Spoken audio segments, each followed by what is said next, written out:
Assalamualaikum warahmatullahi wabarakatuh. Perkenalkan, nama saya Najwa Zahra Yuliza dari kelas S4C dengan nomor NIM 2231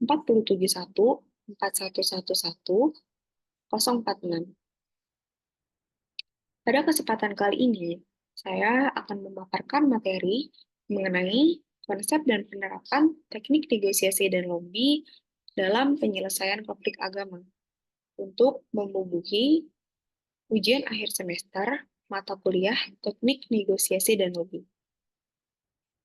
Yang pertama-tama, terdapat definisi negosiasi dan lobby. Untuk negosiasi tersendiri merupakan proses interaktif untuk mencapai kesepakatan antara dua pihak atau yang lebih memiliki kepentingan yang berbeda. Yang kedua, lobby. Lobby merupakan upaya mempengaruhi pembuat kebijakan atau otoritas untuk mendukung suatu kepentingan tertentu. Pentingnya negosiasi dan lobby dalam penyelesaian konflik agama. Pertama, membangun pemahaman.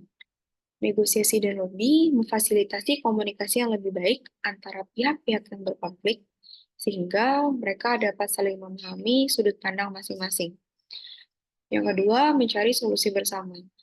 Proses negosiasi dan lobby memungkinkan pihak-pihak yang berkonflik untuk berkolaborasi dalam menemukan solusi yang dapat diterima oleh semua pihak. Yang ketiga, menjaga perdamaian. Dengan penyelesaian konflik melalui negosiasi dan lobby, resiko eskalasi konflik dapat diminimalisir sehingga perdamaian dapat terjaga. Prinsip dasar-dasar negosiasi dan lobby. Negosiasi dan lobby memiliki 4 prinsip dasar. Yang pertama, saling menghormati. Pihak-pihak yang terlibat harus saling menghargai perbedaan dan memahami sudut pandang masing-masing. Yang kedua, kolaboratif. Proses negosiasi dan lobby harus dilakukan dengan semangat kerjasama untuk mencapai solusi bersama. Yang ketiga, fokus pada kepentingan. Negosiasi dan lobby harus berfokus pada mengidentifikasi dan memenuhi kepentingan-kepentingan pihak yang terlibat. Yang keempat, fleksibilitas. Pihak-pihak harus terbuka untuk berkompromi dan menyesuaikan posisi mereka demi mencapai kesepakatan. Teknik-teknik negosiasi dan lobby. Yang pertama, komunikasi efektif. Komunikasi efektif yaitu memastikan komunikasi yang jujur dan terbuka dan juga saling memahami. Yang kedua, kompromi. Kompromi yaitu mencari titik temu melalui tawar-menawar dan saling memberi serta menerima. Yang ketiga, empati. Empati memahami sudut pandang dan kepentingan pihak lain. Yang keempat, solusi kreatif. Mengembangkan alternatif-alternatif yang inovatif dan menguntungkan semua pihak. Untuk studi kasusnya tersendiri, penerapan teknik negosiasi dan lobby dalam konflik agama ini memiliki 4 studi kasus. Yang pertama, identifikasi masalah. Identifikasi masalah dalam memahami akar permasalahan dan kepentingan pihak-pihak yang terlibat dalam konflik. Yang kedua, komunikasi terbuka.